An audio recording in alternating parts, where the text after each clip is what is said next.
ಶಿವಯೋಗಿ ಭಕ್ತಿ ಸಮರ್ಪಣಾ ಕಾರ್ಯಕ್ರಮದಲ್ಲಿ ಪಾಲ್ಗೊಂಡಿರ್ತಕ್ಕಂಥ ಸಮಸ್ತ ಪೂಜ್ಯ ಮಹಾಪಾದಂಗಳಿಗೆ ಅನಂತ ಪ್ರಣಾಮಗಳನ್ನು ಅರ್ಪಿಸ್ತಾ ಈ ಸಮಾರಂಭದಲ್ಲಿ ಅಭಿಮಾನಿ ಆಗಿರ್ತಕ್ಕಂಥ ಉತ್ಸವ ಸಮಿತಿಯ ಸಮಸ್ತ ಅಧ್ಯಕ್ಷರೇ, ಉಪಾಧ್ಯಕ್ಷರೇ, ಮಹಾಪೋಷಕರೇ, ಮಹಾಜನಗಳೇ, ಭಕ್ತಿ ಬಾಂಧವರೇ, ಇದು ಒಂದು ಬಹಳ ವೈಶಿಷ್ಟ್ಯಪೂರ್ಣವಾದ ಧರ್ಮ. ಮನುಷ್ಯರನ್ನ ದೇವರನ್ನಾಗಿ ಮಾಡುವ ವೈಶಿಷ್ಟ್ಯ ಧರ್ಮ ಇದು. ಈ ಮನುಷ್ಯರನ್ನ ದೇವರನ್ನಾಗಿ ಮಾಡಿದ ಮೇಲೆ ಅವ ಮನುಷ್ಯನಾಗುವುದಿಲ್ಲ, ದೇವರೇ ಆಗ್ತಾನೆ. ಅಂಥ ಒಂದು ದೇವರಾಗಿರುವ ಮಹಾನುಭಾವರನ್ನ ಭಕ್ತಿಯಿಂದ ಸಮರ್ಪಣೆ ಮಾಡೋದು. ಧರ್ಮ ವಿಶಾಲವಾಗಿರತಕ್ಕಂಥ ಮೂಲ ಸೂತ್ರ. ಆಧ್ಯಾತ್ಮ ಭಕ್ತಿಯ ತಳಹದಿಯ ಮೇಲೆ, ವಿಶ್ವಾಸ ನಂಬಿಕೆಗಳ ಆಧಾರ ಮೇಲೆ ಇರುವ ಒಂದು ಶಕ್ತಿ. ಆಧ್ಯಾತ್ಮ ಅಂದರೆ ಭಕ್ತಿ, ವಿಶ್ವಾಸ ಹಾಗೂ ಸಾಧನೆಯ ಮೇರೆಗೆ ಮಾತ್ರ ಅಲ್ಲಿ ಶಕ್ತಿ ಬರುತ್ತದೆ. ಭಕ್ತಿಯಿಂದಲೇ ಮುಕ್ತಿ, ಭಕ್ತಿಯಿಂದಲೇ ಶಕ್ತಿ. ಭಕ್ತಿ ವಿರಕ್ತಿ ಅಳಿದಿರಿ ಜಗದಲ್ಲಿ, ಮುಕ್ತಿ ಇಲ್ಲೆಂದ ಸರ್ವಜ್ಞ. ಈ ಭಕ್ತಿ ಸಮರ್ಪಣೆ ನಾವು ಮಾಡ್ತಾ ಇದ್ದೇವೆ. ಯಾರಿಗೆ? ಗೌರಿಶಂಕರ ಮಹಾಸ್ವಾಮಿಗಳವರಿಗೆ. ಭಕ್ತಿ ಸಮರ್ಪಣೆ ಏನಿದು? ಭಕ್ತಿ ಸಮರ್ಪಣವನ್ನು ಬೈಯೋದಲ್ಲ, ಇಲ್ಲಿ ಅರ್ಪಣ ಮಾಡೋದಿಲ್ಲ. ಅರ್ಪಣ ಮಾಡೋದು ಯಾರಿಗೆ? ಕೈಲಾಸದಲ್ಲಿ ಗಿರಿಜೆ ಒಂದು ಮಲೆಯನ್ನು ಗಣಪತಿ ಕುಡ್ಸಾಕತ್ತಿದ್ಲಂತೆ, ಒಂದು ಮಲೆ ಸಣ್ಮುಖ ಕುಡ್ಸಾಕತ್ತಿದ್ಲಂತೆ. ಅಲ್ಲಿ ನಿರಂಜನ ಮಹಾಗಣಾಧೀಶ್ವರ ಪರಾಶಕ್ತಿಯಿಂದ ಕೂಡಿದ ಪರಮಾತ್ಮ, ಅವನೇ ಜಂಗಮ. ಅವನೊಬ್ಬ ವ್ಯಕ್ತಿ ಅಲ್ಲ. ಆ ಜಂಗಮ ಕೂತ್ಕೊಡಲ್ಲಿ ಆ ಪರಶಿವನಿಂದ ಬಂದಿರತಕ್ಕಂಥ ಮಹಾಜಂಗಮ ಅಲ್ಲಿ ಬಂದು ಕೈಲಾಸದಲ್ಲಿ ಪಾರ್ವತಿ ಹತ್ರ ಬಂದು ಕೂತಾಗ, ಅಮ್ಮ ನನಗೂ ಒಂದು ಹಾಲು ಕುಡಿಸು ಅಂತ ಹೇಳ್ತಾರೆ. ನನಗೆ ಹಾಲು ಕುಡಿಸು ಅಂದಾಗ, ಅಪ್ಪ ನೀನು ಪರಜಂಗಮ, ನನ್ನನ್ನು ಮೀರಿ ನಿಂತ ವ್ಯಕ್ತಿ ನೀನು ಜಂಗಮ. ಅರ್ಥಾರ್ಥ ಕಾಳಿ ಕಂಕಾಳಿಯ ಮುನ್ನ ಜಂಗಮ ಅಂತ. ಕಾಳಿ ಕಂಕಾಳಿಯ ಮುನ್ನ ಬಂದಿರತಕ್ಕಂಥ ಈ ಜಂಗಮನಿಗೆ ನಾನು ಕುಡಿಸ್ತಕ್ಕಂಥ ಮಲೆ ಹಾಲು ಈ ಕೈಲಾಸದಲ್ಲಿ ಇಲ್ಲ. ನೀನು ಹಾಲು ಕುಡಿಯೋದಾದರೆ, ನೀನು ಶಕ್ತಿವಂತನಾಗಬೇಕಾದ್ರೆ, ನೀನು ಭಕ್ತಿವಂತನಾಗಬೇಕಾದ್ರೆ, ಅದು ಭೂಲೋಕದಲ್ಲೇ ಅವತಾರ ನಿನಗೆ. ಭೂಲೋಕದಲ್ಲಿ ಭಕ್ತಿಯ ಹಾಲನ್ನು ಕುಡಿದಾಗ ನಿನಗೆ ಶಕ್ತಿ ಬರ್ತದೆ ಹೊರತು ಎಲ್ಲಿ ತಪಸ್ಸು ಮಾಡಿದ್ರೆ ಸಿಗೋದಲ್ಲ. ಅದಕ್ಕೆ ನೀನು ಭೂಲೋಕಕ್ಕೆ ಹೋದಾಗ ಮಾತ್ರ ನಿನಗೆ ಆ ಶಕ್ತಿ ಬರ್ತದೆ ಅಂತ ಹೇಳ್ತಾನೆ. ಅದಕ್ಕೆ ಏನಪ್ಪ ಶಕ್ತಿ ಅಂದರೆ, ಭಕ್ತರ ಭಕ್ತಿ ಹಾಲು ಕುಡಿ, ನೀನು ಶಕ್ತಿವಂತನಾಗು, ನೀನು ಭಕ್ತರಿಗೆ ಮುಕ್ತಿಯ ಮಾರ್ಗವನ್ನು ತೋರಿಸು. ಭಕ್ತರಿಗೆ ಕಾರಣಿಕ ಶಿಶು ಇದು. ಗುರು ಜಂಗಮ ಏನಂದರೆ ಭಕ್ತರನ್ನು ಮೋಕ್ಷಕ್ಕೆ ದಾರಿ ಕೊಡ್ತಕ್ಕಂತಹ ಮೋಕ್ಷದ ಸ್ವರೂಪ. ಆ ಮೋಕ್ಷವನ್ನು ತೋರಿಸ್ತಕ್ಕಂಥ ಗೌರಿಶಂಕರ ಸ್ವಾಮಿಗಳಿಗೆ ನೀವು ಭಕ್ತಿ ಸಮರ್ಪಣೆ ಮಾಡಿರಿ. ನಿಮ್ಮ ಭಕ್ತಿಯಿಂದ ಅವರಿಗೆ ಶಕ್ತಿ ಬಂದದ, ಆ ಶಕ್ತಿಯಿಂದ ನಿಮ್ಮೆಲ್ಲರಿಗೆ ಮೋಕ್ಷ ಸಿಗುತ್ತದೆ ಅನ್ನೋದು ಈ ಭಕ್ತಿ ಸಮರ್ಪಣೆ. ನೀವು ಮಾಡಿದ ತ್ಯಾಗ ಇಲ್ಲಿ. ತ್ಯಾಗದಕ್ಕಿಂತ ಜಗತ್ತಿನೊಳಗೆ ಯಾವುದಿಲ್ಲ. ಭಕ್ತೈರ ಸಾಧ್ಯಂ ನಹಿ ಕಿಂಚಿದಸ್ತಿ. ಭಕ್ತಿಗೆ ಅಸಾಧ್ಯವಾದದ್ದು ಜಗತ್ತಿನಾಗ ಯಾವುದೂ ಇಲ್ಲ. ಯಾವುದೇ ಸೊತ್ತು ಬರಬೇಕಾದ್ರೂ ಭಕ್ತಿಯಿಂದಲೇ ಶಕ್ತಿ ಬರ್ತದೆ ಹೊರತು ಇನ್ಯಾವುದೂ ವಸ್ತು ಬರೋದಿಲ್ಲ. ವೀರಶೈವ ಸಿದ್ಧಾಂತ ಷಷ್ಠದಲ್ಲಿ ಭಕ್ತಿಗೆ ಮಾತ್ರ ಸೀಮಿತವಾಗಿದೆ ಹೊರತು ಇನ್ಯಾವುದಕ್ಕೂ ಸೀಮಿತವಾಗಿಲ್ಲ. ಭಕ್ತ ಸ್ಥಳಕ್ಕೆ ಬಂದಾಗ ಅವ ಗುರುವಾಗಲಿ, ಜಗದ್ಗುರು ಆಗಲಿ, ಸ್ವಾಮಿ ಆಗಲಿ, ಅವನಿಗೆ ಭಕ್ತಿ ಇರಬೇಕು.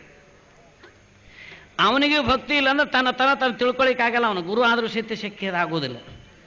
ಅದಕ್ಕೊಂದು ನಾನು ಆಧುನಿಕವಾಗಿ ನನ್ನದೇ ಆದ ವಚನ ಬರೆದೇನೆ. ಏನು ಅಂತ ಕೇಳಿದ್ರೆ, ವಿಧಿ ಶಿಕ್ಷೆ ಕೊಟ್ಟ, ಗುರು ರಕ್ಷೆ ಕೊಟ್ಟ, ಭಕ್ತ ಲಕ್ಷ್ಯ ಕೊಟ್ಟ. ಈ ಮೂರರಲ್ಲಿ ಲಕ್ಷ್ಯ ಇಟ್ಟು ಬದುಕಿ ಬಾಳೆ ಅಂದ ನಮ್ಮ ಅಟವಿ ಗುರು ಸಿದ್ಧ ಪ್ರಭುವೆ ಅಂತ ಕರಿತೀವಿ. ವಿಧಿ ಶಿಕ್ಷೆ ಕೊಡ್ತದೆ, ವಿಧಿ ತನ್ನ ಕೆಲಸನೇ ಮಾಡ್ತದೆ. ಅದು ಕೆಲಸ ಬೇರೆ ಏನು ಮಾಡಲ್ಲ. ವಿಧಿ ಯಾರನ್ನು ಕೈ ಬಿಟ್ಟಿಲ್ಲ. ಸುರ ನರೋರಗರನ್ನೆಲ್ಲ ತಿಕ್ಕಿ ಮುಕ್ಕಿದ ಎಲೆ ಪಾಪಿ ವಿಧಿಯೇ, ಹರಿಯನು ಹಂದಿಯ ಬಸಿರೋಳು ಬರೆಸಿದೆ, ಶ್ರೀರಾಮನ ವನವಾಸಕ್ಕೆ ಕಳಿಸಿದೆ, ಸಲೆ ಹರಿಶ್ಚಂದ್ರನ ಹೊಲೆಯನಾಳೆನಿಸಿದೆ, ದುರಧೀರ ಪಾಂಡವರನ್ನು ತಿಳಿದುಣಿಸಿದೆ, ನಹುಶನ ಹಾವಾಗಿ ಹರಿಸಿದೆ, ಅಂತಿಂತ ಶ್ರೀಕೃಷ್ಣನ ಕಲು ಬೇಡರಿದ್ದ ಕೊಲಿಸಿದೆ. ಅಂಥವರನ್ನೇ ಈ ರೀತಿ ಬಂದಾಗ ವಿಧಿ ನಿನ್ಯಾರು ಬಲ್ಲ, ಅದು ಗುರುಸಿದ್ಧನೇ ಬಲ್ಲ, ಗುರುವೇ ಬಲ್ಲ ಅಂತ ಹೇಳ್ತಾರೆ. ಅಂಥ ವಿಧಿ ಅನ್ನೋದು ಯಾರನ್ನೂ ಬಿಟ್ಟಿಲ್ಲ, ಅದು ಶಿಕ್ಷೆ ಕೊಡ್ತಲೇ ಇರ್ತದೆ. ಆ ವಿಧಿಗೆ ಮೀರಿ ನಿಂತವ ಗುರು ರಕ್ಷೆ ಕೊಡ್ತಾನೆ, ಗುರು ರಕ್ಷೆ ಕೊಡ್ತಾನೆ. ಬಂಧುಗಳೇ, ನಾವು ಬಹಳಷ್ಟು ಮೈತುಂಬ ಕಿವಿಯಾಗಿ ನಮ್ಮನ್ನು ನಾವು ಅಳವಡಿಸಿಕೊಳ್ಬೇಕು. ನಾವು ಮೈತುಂಬ ಕಿವಿ ಆಗಬೇಕು. ನಾಲಿಗೆ ಇದೆ ಅಂತ ಹೇಗೆ ಬೇಕು ಹಾಗೆ ಬಳಸೋದಲ್ಲ ನಾಲಿಗೆಯನ್ನು. ಗುರು ರಕ್ಷೆ ಕೊಟ್ಟ. ಗುರು ರಕ್ಷಾ ಕೊಡದೇ ಇದ್ದರೆ ಗೌರಿಶಂಕರ ಸ್ವಾಮಿಗಳು ಜಗದೀಶನೇ ಅವರು. ಜಗದೀಶನಾಗಿದ್ದರೆ ನೀವು ಯಾರು ಭಕ್ತಿ ಸಮರ್ಪಣೆ ಮಾಡ್ತಿದ್ರ? ಯಾರೂ ಮಾಡ್ತಿರ್ಲಿಲ್ಲ. ಜಗದೀಶನ ನಾಮವನ್ನು ತೊಡೆದು ಗೌರಿಶಂಕರ ನಾಮವನ್ನು ನಿರಂಜನ ಜಂಗಮ ದೀಕ್ಷೆಯನ್ನು ಕೊಟ್ಟ ಗುರು ಯಾರಂತ ಕೇಳಿದ್ರೆ ಯಾವ ದೇಶದಲ್ಲಿ ಇರಲಿ, ವಿವೇಕಾನಂದರಿಗೆ ರಾಮಕೃಷ್ಣನೇ ಗುರು ಎಂದಂತೆ ಗೌರಿಶಂಕರಿಗೆ ಸ್ವಾಮಿ ಗುರುಗಳು ಶಿವಕುಮಾರ ಮಹಾಸ್ವಾಮಿಗಳ ಹೊರತಿನ ಯಾರು ಆಗಲ್ಲ. ಅವ್ರು ಎಲ್ಲೇ ಇರಲಿ, ಗೊಲ್ಲಳರಾಗಿರಲಿ, ವಿದೇಶದಾಗಿರಲಿ, ಹೋಗಿ ಸಿದ್ಧಗಂಗಾ ಮಠ ಮಾತು ಹೋಗಿ ಸೇರಲಿ, ಆ ಪ್ರಶ್ನೆ ಬೇರೆ ಅದು. ಅವ್ರು ಯಾರು ಶಿಷ್ಯ, ಅವರು ಶಿಷ್ಯತ್ವ ಪಡ್ಕೊಳ್ಳೋದು ಹೊರತು ನೀವು ಜಗದೀಶನಾಗಿ ಬಂದಿದ್ರೆ ಈ ಭಕ್ತಿ ಸಮರ್ಪಣೆ ಮಾಡ್ತಿದ್ರ? ಯಾರೂ ಮಾಡ್ತಿರ್ಲಿಲ್ಲ. ನಿಮಗೆ ಯಾರು ಆ ಮಾಡಕ್ಕೆ ಬರ್ತಿರ್ಲಿಲ್ಲ. ಯಾಕೆ? ಅವರು ನಮಗೆ ಕಾಮನ್ ಮನುಷ್ಯ, ಒಬ್ಬ ಲೆಕ್ಚರ್ ಪ್ರೊಫೆಸರ್ ಅಂತ ಭಾವನೆ ಬರ್ತಿತ್ತು. ಅವರು ಅವ್ಯಕ್ತವಾದ ಶಕ್ತಿಗೆ ಸಂಸ್ಕಾರ ಕೊಟ್ಟರು. ಆ ವಿಧಿ ನಿನಗಿನ್ನು ಸ್ವಲ್ಪ ದೇಶ ಸಂಚಾರ ಮಾಡುವಂಥ ಜಂಗಮನ ಆಶೀರ್ವಾದ ಇರಬೇಕದು. ನಾನು 73 ಅಡವಿ ಸ್ವಾಮಿ ಮಠದ ಉತ್ತರಾಧಿಕಾರಿಯಾಗಿ ಬಂದೆ. ಆ ತೋಟ್ಲಿಕೆರೆ ನನಗೇನು ಸಹಕಾರ ಕೊಡಲು ಬಿಟ್ಕೊಟ್ಟು ಹೋಗಿದ್ದೆ. ನಾನು ತಿಳ್ಕೊಂಡೆ ಅಡವಿ ಸ್ವಾಮಿ ಇನ್ನೂ ಅನುಭವ ಇಲ್ಲ, ದೇಶ ಸಂಚಾರ ಮಾಡಿ ಭಕ್ತರ ಹೃದಯವೇ ಆಸ್ತಿ ಆಗಲಂತ ನನ್ನ 23 ವರ್ಷಗಳ ಕಾಲ ಇದು ದೇಶ ಸಂಚಾರ ಮಾಡಿದೆ. ಹೊಳ್ಳಿ ಮತ್ತೆ ಅದೇ ತೋಟ್ಲಿಕೆರೆ ಭಕ್ತರು ಕ್ಯಾಸ್ತೂರ್ ಶಾಂಡ್ರ ಜೊತೆಗೆ ಹೊಳೆ ತೋಟ್ಲಿಕೆರೆಗೆ ಕರ್ಕೊಂಬಂದ್ರು. ಈ ತೋಟ್ಲಿಕೆರೆ ಜನ ಪಿಟ್ಟನ ಸುಮ್ಮನೆ ಕೂತ್ಕೊಂಡಿರ್ತಾರೆ, ಬೈದ್ರು ಸುಮ್ಮನೆ ಇರ್ತಾರೆ ಅವರು. ಅಂದ್ರೆ ಅರ್ಥ ಏನಂದ್ರೆ ನಮ್ಮಲ್ಲಿ ನಾಶ ಆಯಿತು ಅಂತ ಭಾವಿಸಬಾರ್ದು. ಇನ್ನೂ ಅವರಿಗೆ ದೇಶದಲ್ಲಿ ಭಕ್ತರ ಹೃದಯವೇ ಆಸ್ತಿ ಆಗಲಿ. ಜಂಗಮನ ಸೊತ್ತು ಯಾವುದು ಅಂತಾರೆ? ಭಕ್ತರ ಹೃದಯವೇ ಪೀಠ, ಜಂಗಮನ ದಾಸೋಹ ಕೇಂದ್ರಗಳು. ಕಲ್ಲು ಮಣ್ಣಿನಿಂದ ಕೂಡಿದ ಮಠ ಅಲ್ಲ. ನಿಮ್ಮ ಕಲ್ಲು ಮಣ್ಣಿನ ಮಠ ಕೂಡಿದ್ದು 400 ವರ್ಷ 500 ವರ್ಷದಿಂದ ಈಚೆ ಸಿಗುತ್ತವೆ ನಿಮ್ಮ ವೀರಶೈವರ ಇತಿಹಾಸ. ಆದರೆ ವೀರಶೈವರ ಅಸ್ತಿತ್ವ ಕಾಲಾಂತರವಾಗಿ ಯುಗಾಂತರದಲ್ಲಿ ತ್ರೇತಾರಯುಗ, ದ್ವಾಪಾರಯುಗ, ಕಲಿಯುಗದ ಮೂಲದಲ್ಲಿ ಭಕ್ತನ ಆಸ್ತಿ, ಜಂಗಮನ ಆಸ್ತಿ, ಗುರುವಿನ ಆಸ್ತಿ ಯಾವುದು ಅಂತ ಕೇಳಿದ್ರೆ ಭಕ್ತನ ಹೃದಯ ಪೀಠವೇ ದಾಸೋಹ ಮಠಗಳು ಅವೆ. ಭಕ್ತನ ಹೃದಯ ಪೀಠವೇ ದಾಸೋಹ ಮಠಗಳು ಆಗ್ಯಾವಂತ ಹೇಳಿ ಇವತ್ತು ಗೌರಿಶಂಕರ ಸ್ವಾಮಿಗಳು ಸಿದ್ಧಗಂಗಾದಲ್ಲಿ ಇದ್ದಿದ್ರು ಇಷ್ಟು ಮಂದಿ ಎದುರು ನಿಮಗೆ ದರ್ಶನ ಸಿಗ್ತಿರ್ಲಿಲ್ಲ.